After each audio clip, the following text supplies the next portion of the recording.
unique de Becca au scénario et Camille Méhu à l'illustration chez Dargo. Une BD dans laquelle va y avoir 5 adolescentes et à chaque fois on va aborder une problématique particulière que vit cette adolescente. En gros, Paloma, elle, c'est gestion de la colère. Céleste, dans le tome 2 qui est déjà sorti aussi, ça parle un peu de cyberharcèlement et du fait d'être extrêmement introverti, de se sentir à sa place nulle part, etc.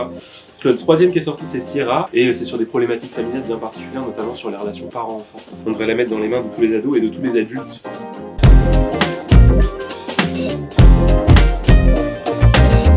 L'enfant, la taupe, le renard et le cheval de Charles Mackenzie, paru aux éditions Les Arènes. C'est un livre absolument éblouissant qui est conçu vraiment pour lire ce qu'on a envie de lire, dans l'ordre dans lequel on a envie de le lire.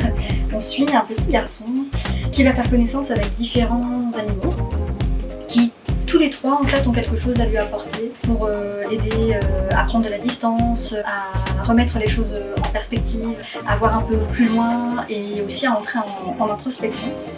Tout ça est servi magnifiquement par les illustrations de l'auteur. C'est vraiment un livre qui délivre un message incroyable de bienveillance, d'universalité. Il peut convenir vraiment à tous les âges. Ça peut être le cadeau qu'on offre à un moment clé dans une vie absolument magnifique.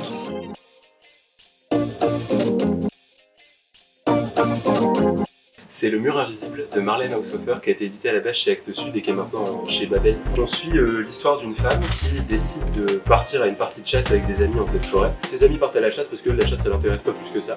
Et ses amis n'en reviennent pas du soir. Et en fait, le lendemain matin, ils ne sont toujours pas revenus, donc elle commence à vraiment s'inquiéter. Elle est restée seule avec le chien au chalet. Et elle décide de partir, du coup, et d'aller voir un peu les amis. Et le chien va se cogner à un mur invisible en plein milieu de la forêt. Elle va se rendre compte qu'elle peut toucher ce mur invisible aussi, que tout ce qui est de l'autre côté du mur est mort. En fait, ça va être l'histoire d'une femme seule en pleine forêt pendant tout un roman qui n'est pas chapitré et qui est d'une traite. J'ai trouvé que c'est un roman qui est hyper intense, qui est hyper introspectif. Je l'ai commencé, j'ai pas pu le lâcher jusqu'à la fin parce que c'est très bien écrit, parce que c'est très mystique d'une certaine manière. C'est une de ces fins où quand on est libraire, des fois on a du mal à se souvenir des fins de romans. Et là, je sais que c'est une fin où à chaque fois que j'y reprends, je me dis mais c'est pas possible. Enfin, vraiment, c'est une fin qui m'a genre complètement bouleversé. C'est ce genre de livre quand on en parle avec des amis qui l'ont lu aussi, on est tous d'accord. Et du coup, vraiment, c'est extraordinaire. C'est un très très bon roman. Ouais.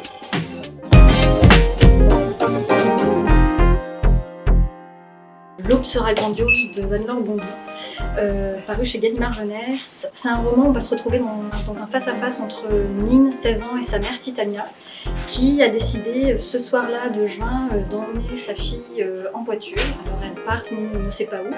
Chacune se fait un peu la gueule dans la voiture. Arrivée au beau milieu de la nuit dans une cabane isolée, elles vont s'installer et Titania va expliquer à Nin pourquoi elle l'a emmenée là et va lui révéler tout un pan de sa vie qu'elle avait caché jusque-là à sa fille, sur son passé, sur son histoire familiale, sur ce qui l'a construite.